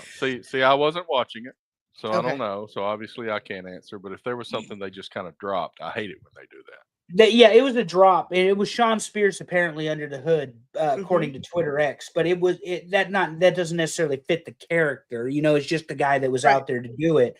But yeah, they absolutely just dropped it, and there was really no reason for it. Now, what would have made more sense, I guess, is if it had been R-Truth under the hood, but he would have never attacked. He would have never attacked John Cena. He would have attacked Randy Orton. But I mean, are we getting an R-Truth versus John Cena at Night of Champions in Saudi? I mean, I think the other way around. I think we're gonna get R-Truth plus John Cena in like his dream tag match. Could you imagine? R-Truth would lose his shit. It would be fantastic. And Heather Whitley has a very valid point. It was fine till the referee thing, which the referee thing got a little carried away. But I think the wonky finishes will become a Cena thing. I think she's correct. They have to protect him and understand that it's not believable for him to beat the top tier, full-time wrestlers. It's just not. Yep. So, good point. We were talking the other day. I was talking with my friend. Actually, it might have been last night. We were talking about this after the show because the show only went 2:45, and we go longer than that on a podcast some days. Right. Not Allison's like, don't do it to us, guys. Only during football season. Only during football season. Past my bedtime. But and we'll move on after this. But there are very few contemporaries that John Cena can still wrestle. Mm-hmm. Shawn Michaels is retired and not going to wrestle. Right. Triple H has the heart issue. He's not going to wrestle. Mm-hmm. Edge, Cope, whatever you want to call him, he's in the other company. And by the way, WWE is no longer disputing the trademark of Edge, so Cope can change his name back to Edge and be in AEW. And God bless America. Please do that. Please. Because rated R superstar Cope is stupid. And will always be stupid, much like what we see on AEW. Collision, nobody watches except 1 million people on Max, apparently. Anywho, let me get off that rant. Who else, other than like an R-Truth, fits inside the Cena bubble, the Cenaverse, if you will, that is left other than CM Punk, that actually had a meaningful match? Big Show's over in AEW, I believe. He's still over there. They had some history. Yeah. JBL's not dusting off the retirement boots to wrestle Cena. Ric Flair wants another match. What about Roman? Undertaker's not going to do it. You know what I'm saying? There's very few guys that they could dust off to be able to wrestle John Cena. Interesting. Yeah, good point. If you're going to have the Cena-verse, because you have the Marvel universe where they have the multiverse where they can go back. If you're trying to do that in professional wrestling, have the WWE version of the Marvel multiverse. Right. Who are you can pull in Howard the Duck and put him in anything. Yeah, who are Cena's Avengers? That's all I'm saying. Good point. Howard the Duck. Did you really? Howard the Duck. I actually saw a video about that today. I didn't just pull that out of thin air. That's good stuff. You said right Marvel. Good stuff right there. Yeah. Yeah. Okay. Well, you know what else is good stuff? Things that we're not quite there yet. Oh, we're not. Is there anything to say about AEW this week? Other than it's trash. they have not announced any more matches for their upcoming pay-per-view. I don't even know what the matches are. We're gonna right now. They just got the finals of the Owen Hart thing, and that's all. It's gonna be So here's what they're doing to set this up. They're having Beach Break or whatever it's called Wednesday. Okay. Another named Dynamite to make it fucking special. Get off me. Samoa Joe versus Jon Moxley in a steel cage. Oh god. And I just wish Moxley or Joe would pull a Ric Flair or Kurt Hennig 97 and put Moxley's head in that cage door and just slam it about 96 times so we don't have to see him on television anymore. Joe as the AEW World Champion makes far more sense to me than I'll have another menthol Jon Moxley. Where's Eddie? He's still selling the liquor to the kids at the convenience store. The 7-Eleven. Death Riders rule. What are you even doing at this point in AEW? That's trash. So maybe next week we will have more matches. Yeah, some answers. What's coming up on the pay-per-view?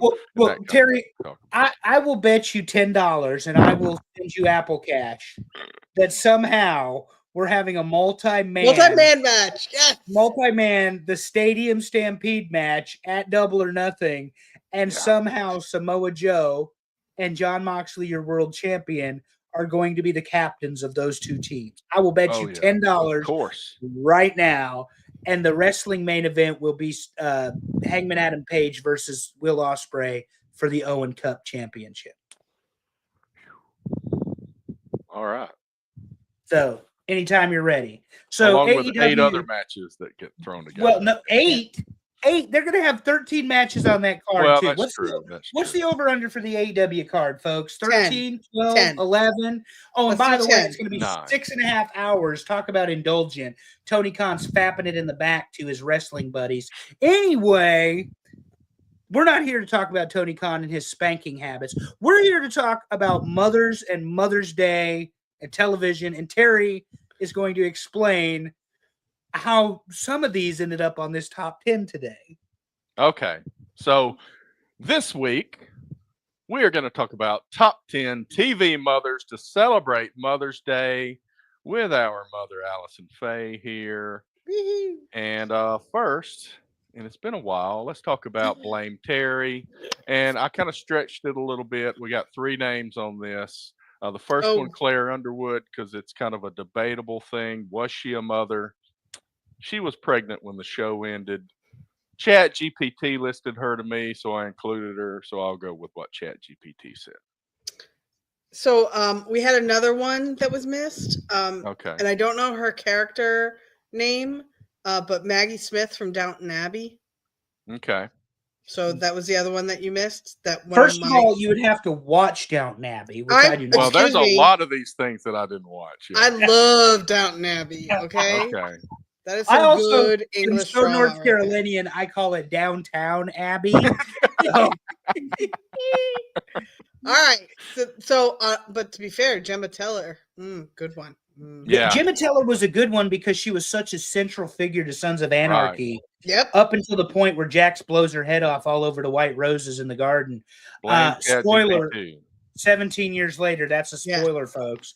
But I can't believe we missed her and we included Skylar from Breaking Bad. So that's just kind of, I mean. Fun fact, TV show I can't get through. Breaking Bad. Just can't do it. There's a lot that I've not watched. Anything that was ever on HBO, I've not seen it. Oh my God. The Wire There's is a fantastic. lot. I was going to say, Terry, The Wire. Come on. But then one I just thought of out of the blue is Harriet Winslow. Oh, yeah. Family Matters on the Friday night lineup. Yes, sir. The Father's Day ones are Carl. Carl gets all that credit. And I'm sure that Chat GPT will give me Carl Winslow as one of these. Oh, I'm sure. And that is bullshit that bullshit. Chat GPT Agreed. did not put Harriet Winslow. Didn't put Harriet Winslow on the list. No. All right. So what came close but just didn't make it? All right. Here's the 4 that came the closest without being in the top 10. I am so upset at everybody right now. Why? Could you put Carmela Soprano? Are you joking me? Yeah, she just missed. Oh, no. And Kitty didn't make the list? That's not Kitty. That's Edith, isn't it? No, that's Edith Bunker. Yeah. So she didn't make Edith. the list. And then we've got Lois Griffin and we've got Claire Dunphy. Yeah, she didn't make the list either. Claire Dunphy didn't make the list? Right. She's such a good mom. I know. I love Modern Family. I know. These are some good ones. So they had the greatest hook. We're going to have to talk about Modern Family at some point. They had the greatest hook in the pilot ever. And it's when Cam and Mitchell adopt Lily. And they're trying to tell their family. And Allison knows where I'm going. They're trying to tell their family that they've adopted a baby. And Cam isn't in the room. Mitchell's there. And the dad, Jay, says, "Oh, you finally dumped him?" He was so over dramatic. And about that time, Lion King Circle of Life hits. And here comes Cam with the baby. And they do the whole Circle of Life. Mitchell says, "Turn it off, Cam." He says, "I can. It's who I am." He said, "Oh, so good." It was so funny. Claire was a great mom. Carmela, I'll be honest. I have watched The Sopranos one time. Oh God. Only one time through. And I could care less about Lois Griffin, seriously. And Edith Bunker is before me. So even though Archie used to give her crap about politics, which we don't discuss on this show, outside of making fun of the Gulf of America. So before we get to the top 10 list, and I will allow any more comments, Allison, but you mentioned the thing from the Lion King where they hold the baby up and everything. They do that at at the they have a baby of the game before the game at the bananas, and they go Oh and dressed yes. in a banana, and they do the Oh, whole thing. I love it. Oh, there are Absolutely. so many things that they do that I could not even bring them all up. But That's That so would be great. fantastic. Now we have another item on the Golden Girls must-do list. Yes, checklist. Yes. and now Mhm. I'm a veteran of this, so I know Yes. what So to you do and know. what to not bother with. Hmm. Number 10, Elise Keaton, for those that are old enough to remember Family Ties. I This is all mean, you guys, and I'm not picking on your ages. I have no idea who so this she's is. not on my list, but to be fair, this was a tremendous show, and she Yeah. was a great mom. Like I remember this show dealt with a lot of real issues, and she was a great mom, and she was a working mom, which back in the day we didn't see a lot of. So I loved this. One I good thing I absolutely thought, 100% believe what Allison said. Go ahead, Terry. to me, it felt like the parents were kind of hippie-ish, and Hmm. then they had Alex, who was just like this big-time capitalist at Yep. age 16 or something, and that really fit well. And they played the role of the opposite of him as his parents really well. Yeah. Especially her. Good Mhm. show. It is. Number 9, Before Andrew's time. Claire Huxtable Oh hell yeah. Mm. from the Cosby Show. And the thing about it for me, she was a lawyer, and boy, she would show that side sometimes. Yep. They would really get those kids. They get in trouble for something, and she would put it to them. It was excellent. Yeah, this was right around the time where they really started promoting the mom as a force kind of role in TV Right. shows. So yeah, Claire Huxtable was, a black woman being all all the woman. Like she was fantastic. And it was not something we had really seen much of. Right. But I loved this show. I loved Claire Huxtable. Absolutely. I know who Claire Huxtable is. I know what show she was on. I never watched it.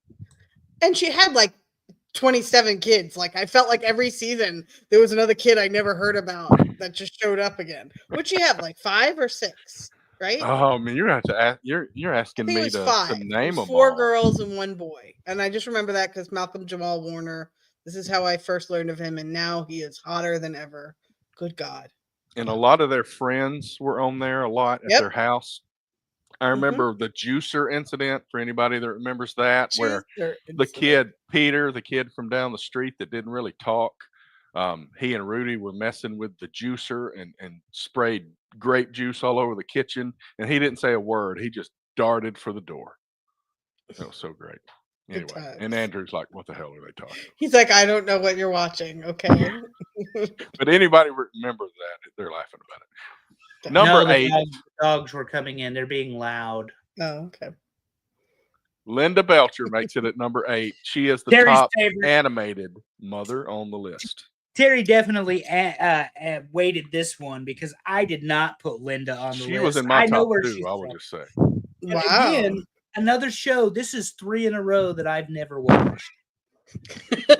So I have only watched this because of Terry, and I Right. loved it. So this And is on my list. she is a star, but I mean, they all have great personalities, but yeah, she's got her quirks. And probably an underrated cartoon compared to The Simpsons and stuff, just because Mm-hmm. it hasn't been given as much praise. But they are in the middle of season 15, so gonna keep it Fantastic. going. Genuinely, 15 seasons Yeah. of this 15, show, and yeah. I'm not trying to be funny. At some point you run out of things to put in your plot, in Right. your story. Yeah, no kidding. These top 10 lists are hard to come up with. Thank you, Chat GTP. Yeah. Number 7, Marion Cunningham from Happy Days shows I up. mean, she And I was don't the cool mom. and I don't know if you caught it, but in the picture of us, and we'll show it again later, I'm wearing a blue hat with a white M. That is for the Milwaukee Braves because we were era specific in our picture. Very neat. And I remember there was Happy Days happened in Milwaukee, and I remember Oh, one episode right, where because Lenny the and Squiggy. dad is sitting there watching TV, and he like angrily turns off the TV, and he goes, "Oh, the Braves blew it," and I thought that was great. Yeah, that's right. You are 4 for 4 on shows. You've never watched. Andrew, We got a lot Happy of Days older is fans. a staple. Do you not know Fonzie? I mean, like, come on. I know who the Fonz is. Yeah. All right. What's his name? He was the football coach in Waterboy. Arthur Fonzarella. No, he means his real name. Oh, I can't think of it right now. We'll screw it up like we did. What Henry was Winkler. it? Yeah, Henry Winkler. What, Henry what- Winkler. he's Gene also the Wilder and principal in Scream. Sorry. Okay. Random movie. number facts. 6. Let's see if we can hit something that, Yeah, something that he Andrew watches. knows. And I think this is the one that might actually have a ranking of its own. Vivian Banks, and there are 2 choices here. Ooh. I go with the original. I go with the one on the left. I don't know Yeah, if that's she's the original or Yeah, the she's replacement. the original. Yeah, And she I don't was know the how many only seasons Vivian each for one me. of them did, but it was definitely weird to see a different Vivian Banks on the screen. Yeah, no. Andrew, you must have watched this show. I did. The Fresh Okay, Prince thank of Bel-Air. I've seen end to end. Uncle Phil was a far more involved and important character to the show than Aunt Viv. But yeah, she's a fine TV mom for her 2 minutes she was on screen every episode or whatever. She wasn't the central character. It was about Phil and Carlisle and Will. So Carlisle? Do you mean I said Carlton? Carlisle. I didn't mean Carlisle. Carlisle, Gene Wilder. Right. Carlisle would fit his character though better than the name Carlton, because Carlisle Carlton. would be I don't know why I perfect for said his I agree. personality. Carlisle. That's it. Carlton. I'm Oh gonna my call goodness. Andrew Carlisle from now on. He's That- even got a dance named after him. Now it's the Carlisle dance. You heard it here first on TNA Top 10. But yeah, Carlton. But the whole point being, it was the 3 of those guys, and they were Yeah. far more important to the actual show than Aunt Vivian was. Absolutely. I agree. And that's Whereas I can't say that about these other shows because I never watched them. right. God, how all right, important stop the making me female feel character old. But I mean, we're going to have a partner list of this around Father's Day, whenever the hell that is. So we'll bring these guys up again later. Yep. Let's hit the top 5. Number 5, Marie Barra. Hell yeah. She blew.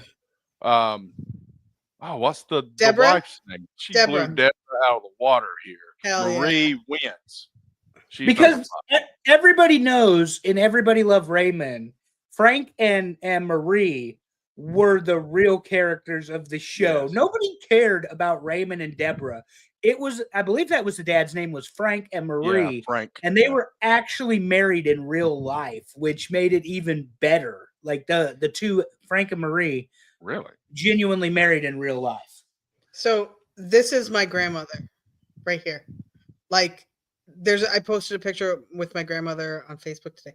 This woman right here, her character was my grandmother. Like and no question. And now it's my mother.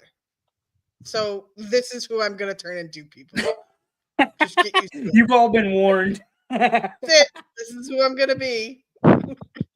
So a couple of things that come to mind, and there was constantly stuff with her that was fabulous, but 2 things that come to mind are when, you know, she took a lot of pride in her house being super clean. Mm-hmm. And they removed the big fork and big spoon from the wall in the kitchen one time. And behind the big fork and spoon, it was a lot cleaner. You could see the outline of the big fork and spoon from the wall. Drove her crazy because her walls were dingy from decades of stuff that, you know. Yeah, that's not me. The other thing was she went to like an art class or something, and she made this big she was going to donate this thing that she made in art class to like this local sisters of the whatever something, and they would not accept it. It looked a little too Phallic. phallic. Yes. I remember that episode. That was Oh fantastic. man, it was great. I mean, I love this show because Marie was the ultimate. I'm not even going to say, I was going to say like Italian, Greek, Mediterranean mom. Nah, she's the ultimate New York mom, Yeah. Long Island mom, with her son who can, and in this case, sons who can do no wrong. Right. You know, like I know a dozen people like this. Like I know a dozen Maries. No joke. I love the fact that when they looked back at one point when they were getting married, Raymond is like, "We cannot move across the road from my parents," and Deborah's like, "What are you talking about? It'll be great." Yeah. And then that caught up with her real quick. Yeah, I like Marie and I like Frank. I could care less about. Now the brother, Please he note, made me laugh too. My brother lives 10 minutes away from my mother, just so you know. Well, if we get Beverly Goldberg on here, we'll tell everybody what her mother is. Appropriate name for mother. Yes. Hmm. Anyway, the brother always made me laugh too. Robert. Yeah. Robert. And Marie's interaction with Robert and how she favored him over Raymond a lot. Oh, But Lord. anyway, Good stuff. if you Number have 4. siblings, you would know. Yes. Number 4, Carol Brady shot up. Wow, the and list she was towards a the late end. ad too. She was, and she honestly, in the voting, the last section of voters pulled her up. Wow. Well, let's think about this. Mom to 6, and basically 3 pairs of twins that weren't related. That's insane. Like that to me, you'd need to put me in a nut house. I could not handle that. Absolutely not. I need more details about what led to both of these. I don't know if they were both widowers or widows or anything. I don't know that they even attempted to think they explain were that. both widowers. Okay. I think that's Maybe. the story. I just remember the Brady Bunch movie. Okay, so the Brady Bunch, I've watched episodes of the Brady Bunch, but the Brady Bunch movie, and then the sequel, a Very Brady sequel, where they sing at the mall or whatever. It just so good. And they did the whole Marcia and Greg thing, and that was so bad, so bad. And Carol, and then this Carol Brady, what was this lady's name? The actress. Florence Henderson. She comes in at the end of because Jan was always Marcia. She comes in as the grandma. Yeah. And she's like, Jan, cut the shit. That was so good in the movie. That's like the mom from Leave It to Beaver with an airplane. June Cleaver. And that was June. Yeah.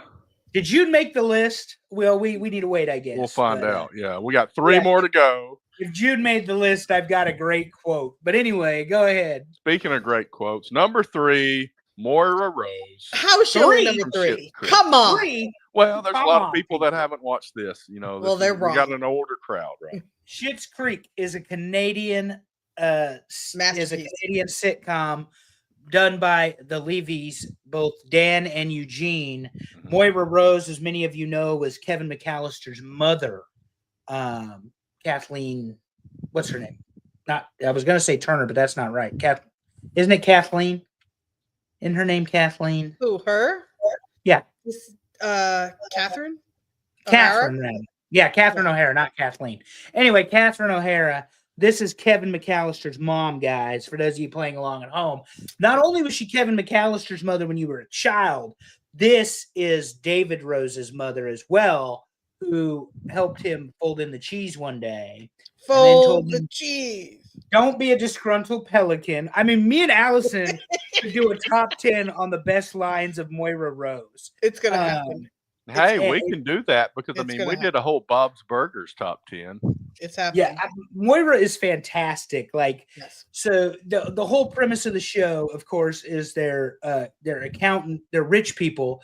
Their accountant didn't pay their taxes. The IRS seizes everything, and as a joke, the dad bought a town called Schitt's Creek, and For that David. they can't take from him for David, and that's where they end up. That's where they end up living in this hotel. Is Schitt's Creek, and shenanigans for 6 seasons ensue. This show is absolutely watchable and rewatchable, and Catherine O'Hara as Moira Rose is a big reason why. But yeah. Think of if you haven't watched this, think of the most extravagantly over-the-top performer you've ever seen do a role, then times it by 10, and that's Moira Rose. Well, even her pronunciation, her enunciation, the voice that she uses, David, don't be a disgruntled pelican. And that is how she talks. It is hilarious. And then say fold in the cheese one more time. Say fold in the cheese. What does that mean? Fold in the cheese. There's this whole 5-minute back and forth about fold in the cheese. And yeah, she is so good. I don't know how she's number 3, but I'm disappointed in our voters once again. Top 2 are tough. I'll just tell you. All right, let's go. Bring it. Number 2, and you know I like redheads. Peggy Bundy. Man, I was at a good age when I was. So she did make the list just 30 years earlier. Yeah. Yeah. Exactly. Gemma Taylor made the list. Oh, that's right. I didn't even think of that connection. I mean, she was, again, broke the mold. We hadn't seen a mom like her on TV in a long time. Now, obviously, this is not about quality of parenthood and what you're doing for your children, but Peggy Bundy. We love Peggy Bundy. Number 2. Peggy Bundy in her spandex pants and her big ass belts and her cleavage showing shirts. Giant and her hair. Oh, did I love her hair? I was so jealous. So fabulous. Another one. I never watched the show. I've seen clips of Married with Children on Instagram and stuff. I never watched the show. But perfect with Al Bundy because he was that character where hates his life, goes to his job and just hates his neighbors. Like it was like his wife is the fault of everything in his life, and she fit that so well, you know. Yeah. Kate Segal married to Kurt Sutter, who was the creator of both The Shield and Sons of Anarchy. Ooh. All right, y'all ready for number 1? I'm trying to think who number 1 is, and it may be a little bit of a shocker, but I mean, this is a really good character. I did not expect her to be number 1. Kitty Foreman. Oh shit! Great one. Yeah. Yep. Also, by the way, that picture. Well, I'll talk about it after.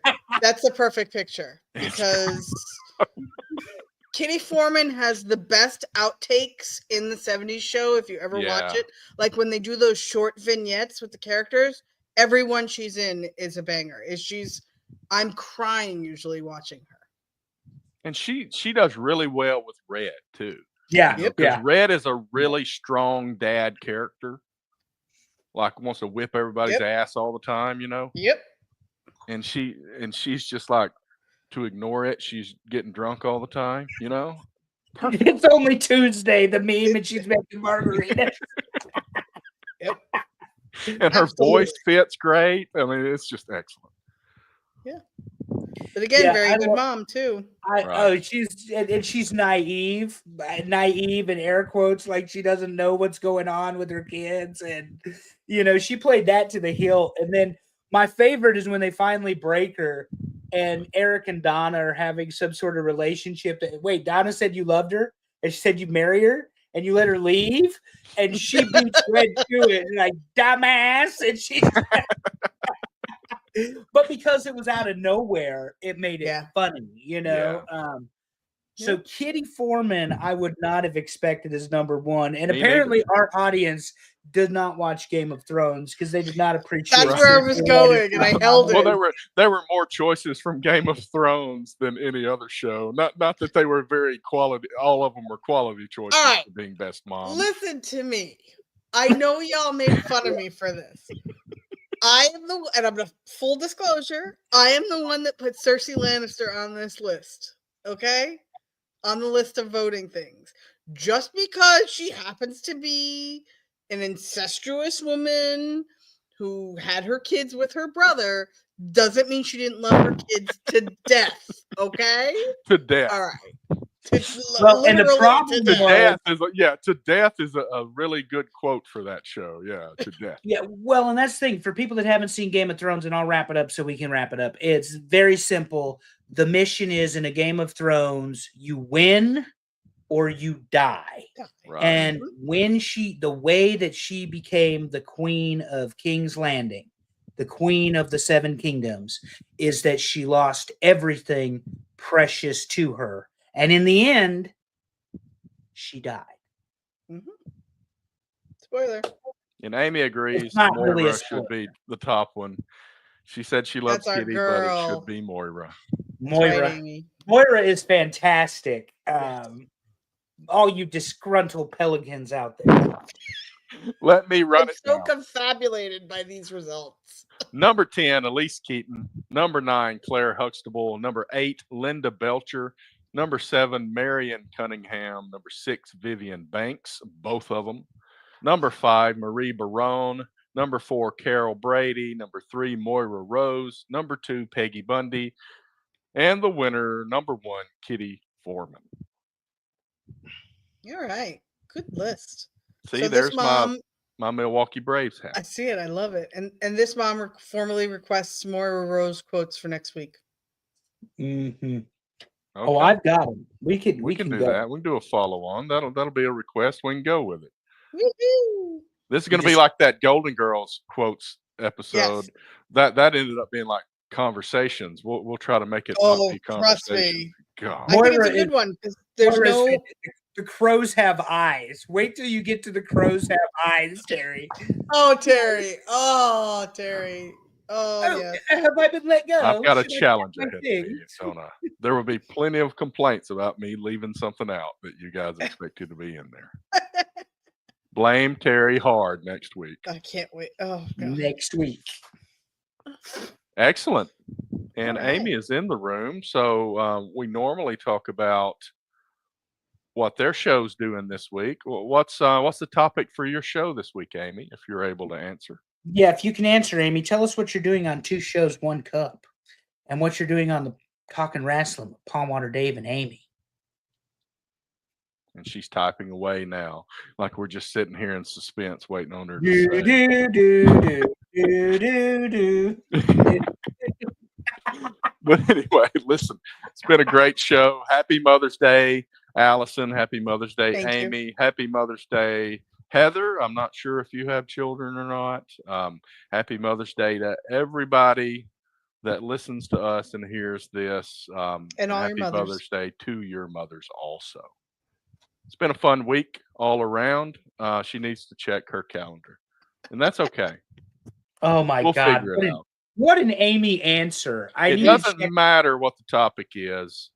Tune the tune three in of us and watch Pondwater Dave and Amy on Talking Wrestling. The 3 of us have had the pleasure of traveling with Amy, and I need to check my calendar. Might be like a Moira Rose line for Amy because I ain't lying. Oh, what time are we going? Oh, maybe I can get in a nap. What are you doing, lady? I'm going to need 2 hours to get ready. 30 of those are actually getting ready. The other hour and 30 is nap time. So RJW from Muddy Waters is what they're doing. Okay. I'll be glad to learn about that because I don't even know who that is.